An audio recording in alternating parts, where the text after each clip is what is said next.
জাতীয় পার্টি আসার মাধ্যমে আজকে এই শহীদদের রক্তের সাথে এক ধরনের বেইমানি করা হয়েছে। এই জাতীয় পার্টির মিছিলের মাধ্যমে আওয়ামী লীগ এসেছে, এগুলো জাতীয় পার্টি না, এগুলো আওয়ামী লীগের প্রেতাত্মা। জাতীয় পার্টির বেশে এসে আওয়ামী লীগ বুদ্ধিজীবী দিবসে শ্রদ্ধা জানিয়েছে বলে মন্তব্য করেন গণ অধিকার পরিষদের সাধারণ সম্পাদক রাশেদ খান। শনিবার শহীদ বুদ্ধিজীবী দিবসে গণ অধিকার পরিষদের পক্ষ থেকে মিরপুর বুদ্ধিজীবী কবরস্থানে শ্রদ্ধা নিবেদন শেষে তিনি এ কথা বলেন। এ সময় ছাত্র অধিকার পরিষদ, যুব অধিকার পরিষদের নেতাকর্মীরা পৃথকভাবে শ্রদ্ধা নিবেদন করেন। সাংবাদিকদের সাথে আলাপকালে রাশেদ খান বলেন, আমরা গণ অধিকার পরিষদের পক্ষ থেকে শ্রদ্ধা নিবেদন করেছি। আমরা দেখলাম জাতীয় পার্টির লোকজনও শ্রদ্ধা নিবেদন করল, কিন্তু এরা জাতীয় পার্টি না, এরা আওয়ামী লীগ। আওয়ামী লীগ জাতীয় পার্টির বেশে ফিরে এসে শহীদ বুদ্ধিজীবী দিবসে শ্রদ্ধা জানিয়েছে।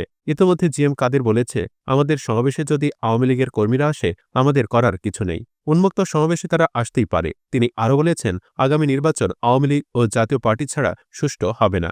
জাতীয় পার্টির মিছিলে আওয়ামী লীগ এসেছে, আপনি হারিকেন দিয়ে খুঁজলেও সারা দেশে জাতীয় পার্টির আপনি 100 জন পাবেন না। অথচ আমরা দেখলাম 500-600 মানুষ নিয়ে আজকে জাতীয় পার্টি শ্রদ্ধা নিবেদনের নামে আজকে তারা সাংগঠনিকভাবে ফিরে আসার একটি চক্রান্ত করছে। আমরা সরকারকে বলবো, পুলিশকে বলবো, আপনারা খোঁজ নিন, তথ্য নিন, এই জাতীয় পার্টির মধ্যে কয়জন আওয়ামী লীগ এসেছে।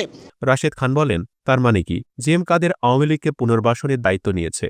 আজকে শ্রদ্ধা নিবেদনের নামে তারা ফিরে আসার মিশন শুরু করেছে। এখানে কেন পর্যাপ্ত পুলিশ নেই? কিভাবে জাতীয় পার্টি ঢুকলো? সারা দেশে তো জাতীয় পার্টির 100 জনও সক্রিয় কর্মী নেই। এর আগে তারা লোক ভাড়া করে সমাবেশ করেছে, অথচ আজকে 500-600 লোক নিয়ে এসেছে। এগুলোকেও জাতীয় পার্টি না, এরা আওয়ামী লীগ। এদের গ্রেপ্তার না করে কেন ঢুকতে দেওয়া হলো? রাশেদ খান বলেন, আমাদের স্পষ্ট কথা, আগামী 16 ডিসেম্বর আওয়ামী লীগ ও জাপা স্মৃতিসৌধে যেতে পারবে না। তাদের সুযোগ দিলে তারা ধীরে ধীরে ফিরে আসবে। এখনই তাদের টুটি চেপে ধরতে হবে। গণহত্যার বিচারের আগে কোনো সাংগঠনিক কার্যক্রম তারা করতে পারবে না। আর আওয়ামী লীগ ও জাতীয় পার্টিকে কেন এখনও নিষিদ্ধ করা হচ্ছে না? এ দেশকে তারা ধ্বংস করেছে। 2000 শহীদ, 30,000 আহত, এদের রক্তের সাথে কোনো বেইমানি সহ্য করা হবে না।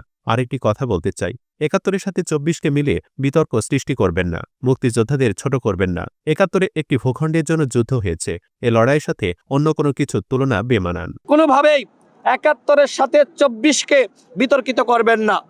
আমাদের মুক্তিযোদ্ধারা আমাদের জন্য গর্বের বিষয়, তাদেরকে কেউ ছোট করবেন না। আওয়ামী লীগ কোনোভাবেই রাজনীতি করতে পারবে না। বিচারের আগে কোনোভাবেই আওয়ামী লীগ তাদের সাংগঠনিক কার্যক্রম পরিচালনা করতে পারবে না।